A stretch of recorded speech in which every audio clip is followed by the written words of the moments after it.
Candid conversations with real people in the Texas asphalt pavement industry. From the Texas Asphalt Pavement Association in Buda, Texas, this is Asphalt Unscripted.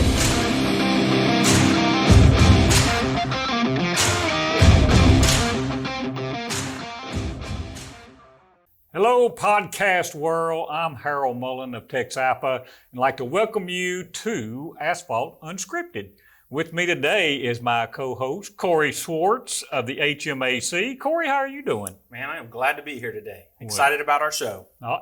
We are excited because we got a great featured guest I can't wait to talk to, but Corey had a big old celebration at his house this weekend. Tell me about that. Yes, our youngest son, Carson, who's 18 years old, is graduated from high school. So we have no more kids in our, going through high school or elementary school or any of those kind of things right now. Wow, that's exciting times. I know it's, it can be kind of a crisis time, especially for Jamie. If she thinks all of her kids are gone, she has to put up with you all this now just by herself, right? Well, that's why she enjoys me working for you, because she knows how much you tie me up. So, no, but also on a real note, we're actually looking to foster to adopt right now. So that's our next phase in our life. So that's what we'll be doing.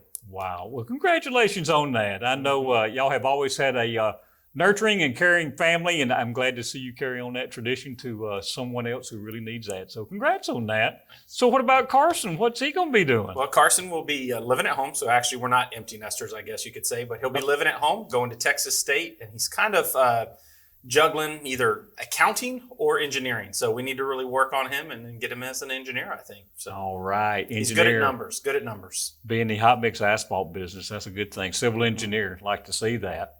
So big time at your house, great time. Well, our featured guest went somewhere this weekend, and he got to go somewhere that very few people got to go, and that was to Victory Lane at Charlotte Motor Speedway. Our guest today is Mr. Al Neese with Neese Equipment as well as Neese Motorsports. Al, congratulations on a great weekend. It was a fun weekend. I bet it was. I mean, you get to go to Charlotte, number one, to all these great racetracks you get to go to, but then go to Victory Lane, and I understand that's your fifth one. Is that right? Yeah, with Ross, it's our fifth win for the team, yes. So for all of us that don't know NASCAR in and out, what is Victory Lane? Well, that's where you go to celebrate your win. Oh, so we won this week, huh? Yes, we did. Awesome. In rather handsome fashion. Bittersweet. We had 5 trucks in. Ross and Carson Hocevar were our lead elements. And Carson was leading, I think, 74 laps or something with 6-second lead over second place. And they threw the yellow for... I don't agree with it, but they threw the yellow, so we had to re-rack them for the green-white checker, and lined up, took the wrong lane. In retrospect, he took the wrong lane and washed up into another car, took another truck, took them out, and Ross happened to be right behind him, and it was the benefit. So we had a 50-50 chance of somebody winning. So It was Ross. It would have helped us if Carson would have won. It would have secured our position in the playoffs. Yeah. We're still in the playoff hunt, but we got quite a few more races to try to get there. So. Oh, no doubt. Well, congratulations. Thank you. I'm sure Carson will get there too. I guarantee you. Yeah. Hey, I tell you something we want to talk about, and of course we're in the construction business industry and have been with you for many years, and I know you've been a great supporter of this industry for such a long time.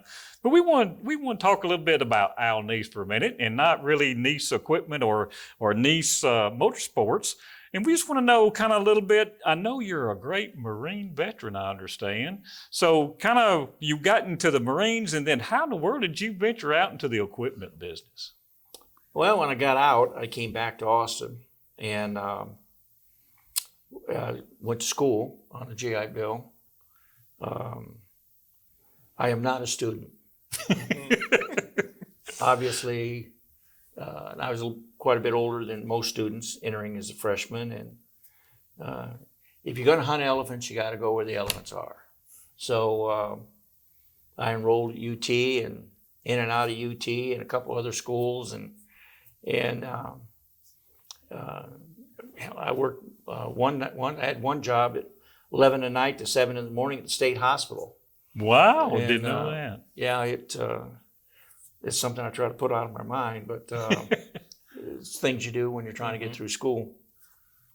But then an opportunity came to work for as a test technician out in Northwest Austin for another company, made one-of-a-kind antennas. And the guy that was my immediate supervisor took a job with a case dealer.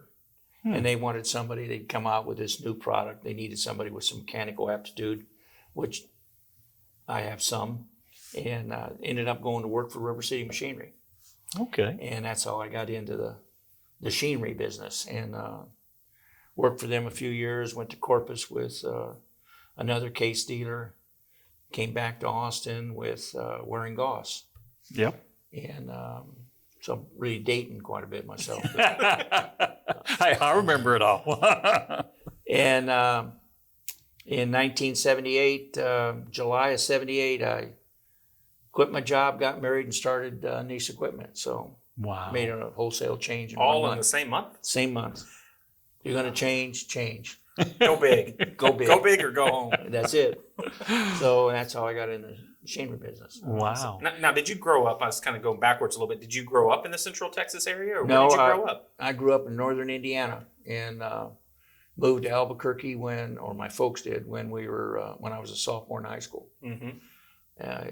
Got out of high school, a year or so out of high school, came to Austin, and ended up enlisting in '66 in the Marine Corps. Wow. Wow. And you actually served over in Vietnam, didn't you? Yep, so I did. Thank you for your service. Yeah, thank you. Thank you. So so once you got into the Nice Equipment world, what drove you toward the trucks? Even with Nice Equipment, your water trucks and all. What sent you there? Well, I was having to buy equipment from backhoes and cranes and stuff from other dealers. Mm-hmm. And it's tough to go off and buy a brand new backhoe and then try to compete with the local dealer on renting, because I was big into rentals. And I was looking for something I could be the market maker in. Okay. And water trucks. And they were doing what is the standard now with PTO spray. They were doing a lot of that in Arizona and California. And I had some chassis built out that bought them out in Arizona and brought them to Texas. And the trouble with putting a new tank on a used chassis is the tank doesn't give you the trouble, it's the chassis. Mm. So I started buying new and took off from there, and built a pretty good sized fleet. And then the fuel lube side of it came in too. So we're one of the few that'll rent you a brand new fuel lube truck short term.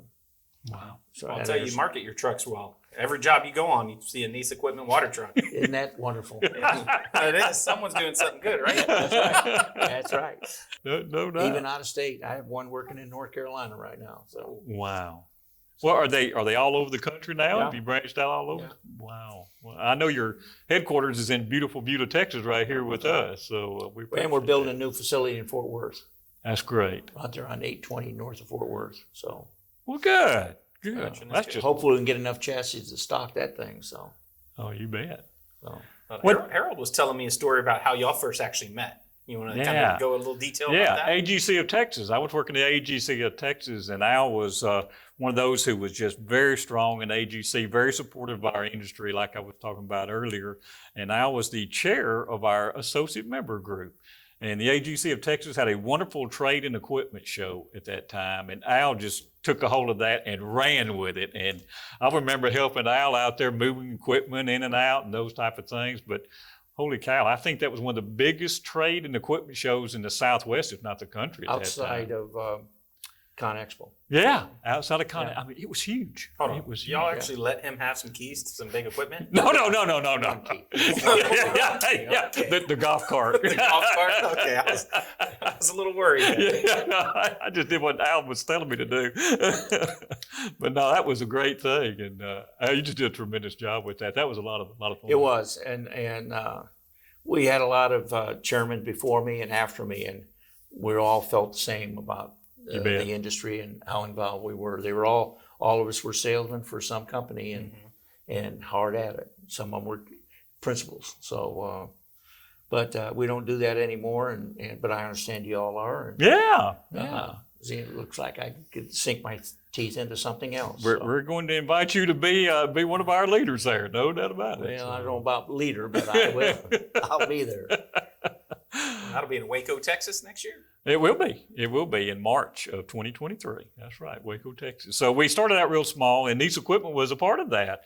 Shelly was up there with some of your equipment, and we had our first ever trade and equipment show there, and started small, and it was a great success. So we're moving on and going to grow that even bigger. So we'll be up in a new event center up there in Waco in 2023. So we will advertise that and let everybody know when the time comes. So.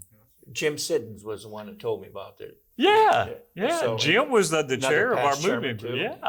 Yeah. That's great. So that's how we get so strong within our industry, is that relationships and get to know with each other and all the support and commitment that we have from each other. So that is very much appreciated. And really that involves volunteering, right? Like you had to sacrifice time from your Right. day job to get involved and be part of that trade show, And That's right. the more you can get involved, the better, right? I guess that's how that kind of comes out. The more people you'll Comes meet, right at the network, beginning of our race season, so you better get me when I can. So. You know, one of the things Corey and I were just asking each other about, hey, I wonder what else I'll do. I mean, I don't know if you have time for anything else. You've got your great Nice equipment, and now your motorsports. Is there something outside of those two that's a real passion for you still? Well, I like we have a little place out in Blanco, and I like working working on some of the equipment out there. And just cutting brush, burning. Can't burn right now, but Yeah. we got 120 some acres that needs tending to, and my wife keeps buying game and putting it out there. You keep having to feed that game. Yeah. Well, she feeds it. I don't. I eat it. Well, my wife's family, they grew up out in Spring Branch, so not too far from. Right. They live off of Old Spring Branch Road, kind of that area. Right. So not too far from Blanco. That's cool. But So the other thing I heard is that you might have a passion at one time for rugby. Is that right? Oh, yeah. 30 some years. So tell me about, how'd you get involved in rugby? When I was going to school at UT, I went through that registration. They said, I was right out of the Marine Corps. And they said, you look like a rugby player. I said, well, what the hell's a rugby player? If I look like one, what is it? What is it? What is it? And, I like that. I mean, I still had a high and tight flat top. And this was in 1969. Played for the local club here I'm still a member, so how long that is. Wow. And I coached high school for 14 years. We went to the Nationals twice. which high Oh my school? goodness. We had Austin area, and then I finished up out at Westlake. Started that one, and our second year we went to the Nationals. Yeah, growing up for me, amazing. rugby wasn't a big sport in Central Texas, but as time has kind of gone on, it's become bigger and bigger. When I started playing for the club here, there was 3 teams in the state, men's teams. Now there's 30 some. Oh, wow. Oh my goodness. Wow, it's exploded then. And there's, I think there's something like 14 high school teams, something like that right now. Wow. Well, through the Marines and through starting your own company, through rugby, through all those schools, you had to have some life lessons in there. Was there anybody who was a mentor to you? Is there anybody who gave you some of those life lessons that you can remember? Well, for work-wise, Ray Goodson. Ray Goodson. Passed away a long time ago. Ray's 25 years older than I am to the day. We had to celebrate the same birthday. And there's not many people who remember him. I mean, he passed away, my goodness, 20-some years ago. And kindly little old, looked like a Southern senator. Always had white hair, always had a tie and a little straw hat. And I don't know of anyone that spoke ill of Ray, but just a good guy. And came up through the equipment business, was an equipment operator.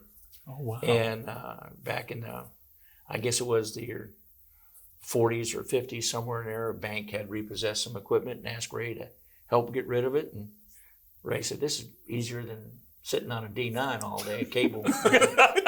And took off. And but I credit Ray with a lot of And then there's been a lot of people through the industry that I've met, that are either passed on or retired or in financing and dealerships. We forget how many lives we touch if just for a moment. So got to be careful how some people I don't care if I ever touch again. But well, I'll tell you, we had dinner the other day at what was that place called? Mudbugs, and you said something that I wrote down immediately after, and Harold and I've talked about it several times. Is I believe you called it the 3Ds: do it, delegate it, or dump it. Yeah. And that has been something that just a quick phrase that you said that for me is a life lesson that I had learned. So I really appreciate that. I can say some things like that because my third D is remiss at my office if you walk in. The dump it side of it doesn't happen too often. Needs to be happening a little bit more. Well, that's the problem with Corey. He wants to dump everything now. He doesn't want to do anything. So, Go figure. Oh, well, that's good. I like that. But, it seems like our industry is really built on relationships. It's built on learning from somebody else. And it's people like Ray that you're talking about. It's just priceless. And you're so right. We have no idea how many lives we're touching. How many life lessons we're giving to people we don't even know about. That's right. Is there good or bad? Yeah, good or bad. That's right. We're always examples of somebody, no matter what we're doing. Is there anybody like that you've tried to touch lately to be that mentor to help bring up and give him a little advice along the way? Well, a lot of the guys at my office, my sales staff, they're quite a bit younger. Good. Yeah. In fact, Jay and Chris went to high school with my son, who runs the manufacturing side of it. So wonderful. We're building hopefully the second generation. So, but I think in coaching, obviously you try to teach something other than the game. But other than that, it's I'd hope to have some kind of impact with Carson and our other drivers, Wallace Allen and Dean Thompson, and I'm not around those, Chris Wright. I'm not around those guys all that much, but when I am, at least let them know what's important to me and for the team, and life goes on. Carson was devastated with that loss. I saw that. And Sunday he was out practicing another car. So life goes on. So. You bet. You bet. It seems like trucks is just part of your life here. You got, what did you call it the other day? I said you got big trucks and you got fast trucks. There you go.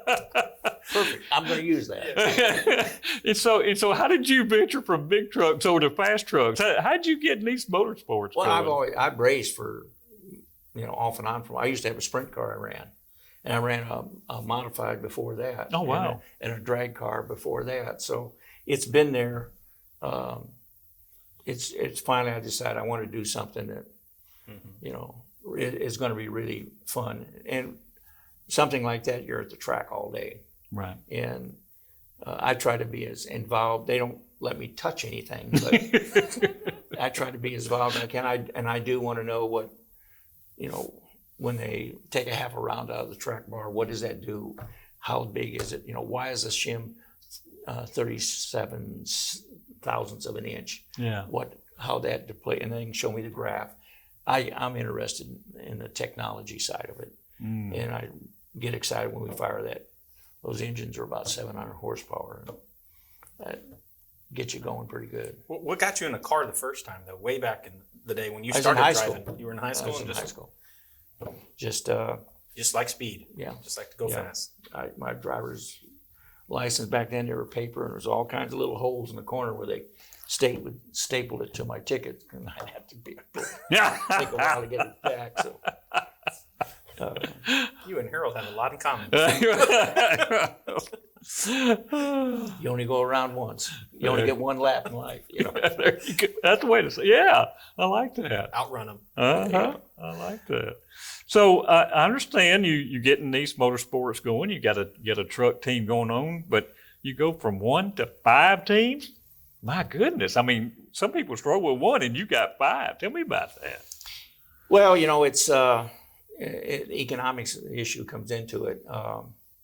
when we wanted to build our own chassis and have our own trucks, not have to go to somebody else, and we basically a driver will come in with a sponsor, and we line up enough sponsors, then it can offset our expense, and hopefully when you start winning, that more sponsors come, so that helps, and we do get some help from Chevy. Nothing like kind trades, basically. They don't write us a check for anything, but Sure.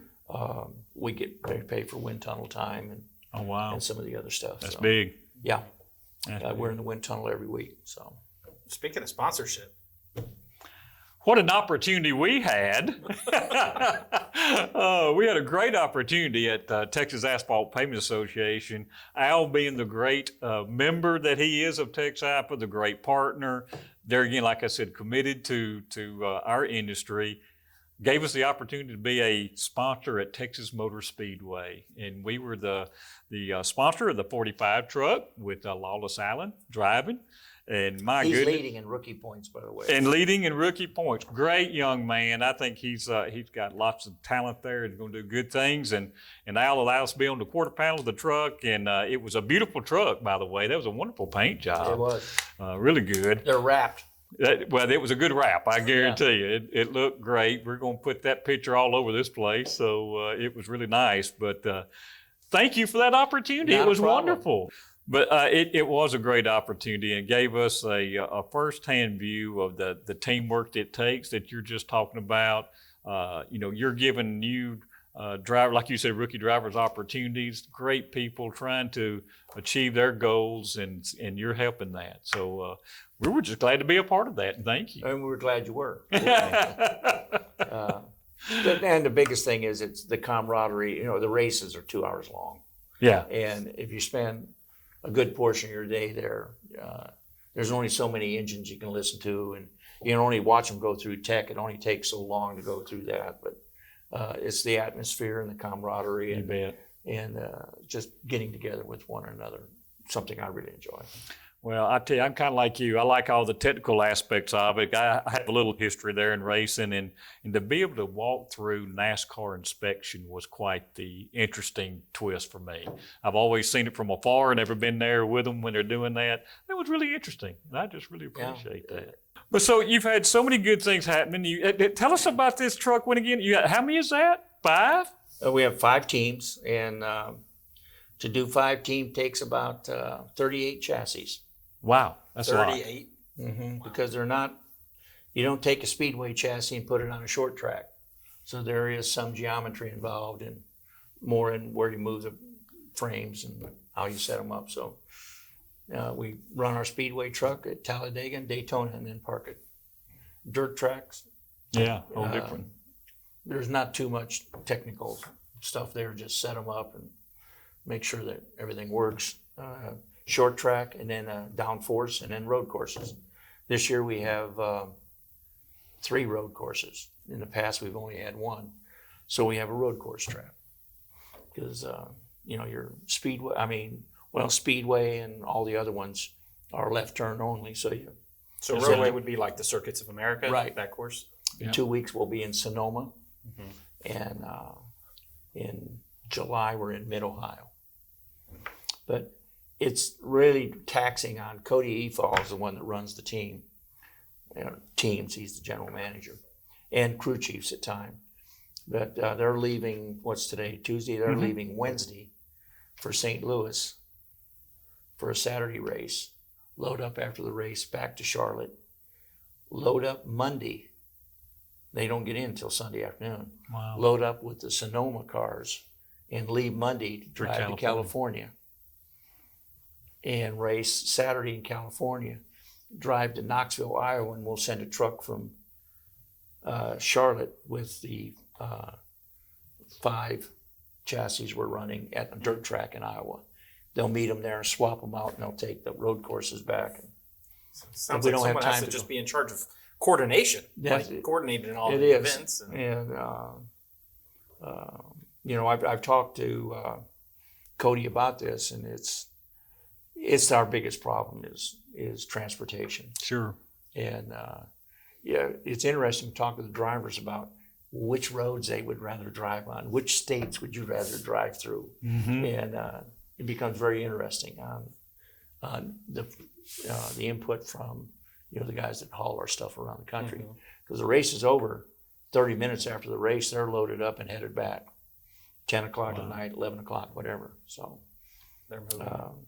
and I've talked to Ross about coming to talk to TexApp about the difference in the tracks. There might be asphalt, might be some concrete, which tracks are what, and it's what a grip number means, and the makeup of some of the older asphalt tracks.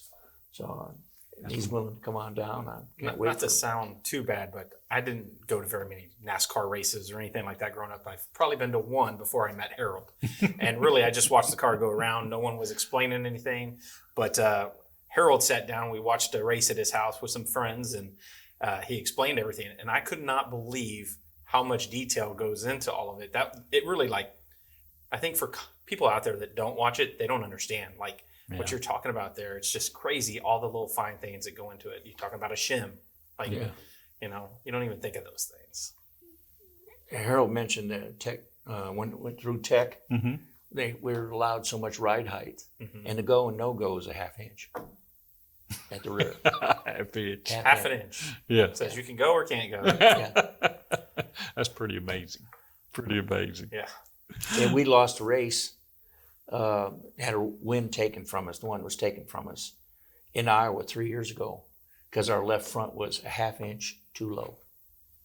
And that happens at the beginning or the end of the race? At the end of the race. End of the race. And that cost us dearly because it was a bonus race. So if you bump someone and you lift up a little, you can get penalized for that? The way the rules were written at the time, Yep. There is ways you can fix that, but we're not going to go over that right No. We're talking about positive things. The win. This is a winning checkered flag right here. So here's the winning checkered flag, and it's got all kind of good. I see that's 5 wins. I like that. Yeah. So it seems like to me that you and Cody, and I know all your drivers, but especially with Ross, I think Ross has all the wins for Nice Motorsport. They do. Y'all have really built a special chemistry and teamwork, it seems like. We have. Ross is somebody special to the team, and we become personal friends, family friends. So that's great. In fact, Ross's brother is going to drive at Indy for us, not the big track, but the little Indy track. Oh, yeah. We're there in July, and Chad Chastain's going to be driving. Outstanding. His truck. Well, that's great. Truck. That's great. So I'm sure he's in the watermelon business too, is that right? Yes, crops, they're letting the fields rest. They start back planting pretty quick. So. That's outstanding. And I want to tell Ross and Chad and his family, I enjoyed some great watermelon over this holiday. So I enjoyed that for sure. How about you? Did y'all have some at the graduation party? No, we just had cake. Just cake. So I tell you, we could talk all day long with you, but one thing we want to know is what do you think about the future? Where's the future of the equipment business and construction first? Let's just start there. Where are we going to, you think? Well, we're having trouble getting chassis, although they're starting to free up. Cost of everything is just going through the roof. We're able to work around some of that. I think if we're probably in the best, without a doubt, we're in the best state in the union. And we're in the best part of the state. So I don't think anything's going to shut off overnight. But we'll see what happens in November, and that could, some things change a little bit there. I think I'm very optimistic about the future. So, and regardless, it's, we have a great state, and the way the state's being run, I'm happy with. Our highway program is second to none. Absolutely. It's well funded. Absolutely. I can see some stuff around the country that there are some states that just don't have the money. Yeah. And it shows. Yeah. So, again, we're very, very fortunate where we're at. Amen to that. We all know how fortunate we are in Texas, for sure. What about the future of Nice Motorsports? What do y'all got planned? Hey, listen, I'm just getting new this year. And One year at a time? We want to make the playoffs. Well, we've already started looking at next year. So, some visiting with some drivers that want to drive for us. Of course, we'll keep Carson and Ross. Right. And I really don't want to run that many teams. It's just too hard on us. And it's just, a people thing. And we have the same problem over there. I mean, people are leaving the industry. Sure. Trucks is an entry level, so you can't give the money that you can give to somebody that's working on a cup team. Right. So we try to be very fair about our wages and stuff, but we've become, just through Cody's management, I think we're one of the, I don't want to say the largest teams. We have 5 trucks, and we probably have half the people we should have to run 5 teams. Wow. And we don't have the same pit crew. We have to rent our pit crews, so that's a wild card at every race. So, but it's we're pretty sure we're going to be around next year. For the foreseeable, if my health holds up, I don't piss my wife off or anything. Good luck. Just let her buy the animals. Let her buy the animals. There you go. We can't afford that many animals. She lets me know what she can get with one set of tires for one truck. So. But it's been fun. Well, it sounds like even in the motorsports side of things, just people is the problem. Having enough people. I mean, that's what that's one of the things that's what everybody's see every day. experiencing. Yeah. You don't have enough people. Yeah. Drivers, to drive these rigs, go to California, we got a team drive. Yeah. Mm-hmm. Yeah. So that's great. It's and then you're hoping that we've had breakdowns on the road. Well, you have to be at the track by a certain time. Yeah. Mm-hmm. So Lots of and challenges. it's the same thing with in construction. At our shop, welders don't show up. Right. That's right. We were very fortunate to come through the pandemic like we did. Well, here in Buda, restaurants are shutting down during the daytime and only open at evenings or during the weekends, kind of thing, because they just don't have the people to work the thing. So it's a problem out there. But the good news is they continue to win. Well, I like that. Teamwork matters. Teamwork matters. Teamwork Exactly. matters. It does. Exactly. Step up and you do get it done.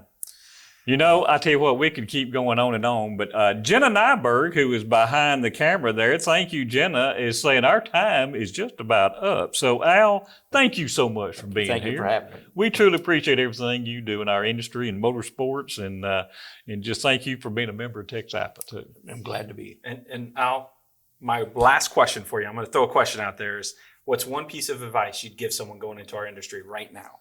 And then we'll call it a day. Just get started. Just get started anywhere. Get started, and water will seek its own level. So you'll gravitate to whatever interests you, but you got to get started. Yeah, I like that. That's good advice. Because some people, that's the hardest thing to do is just to get started on And something. show up. That's right. Exactly. So you heard it right here. Let's get started. I like that. Thank you, Al Neese. We appreciate it. Thank everybody for joining us on Asphalt Unscripted.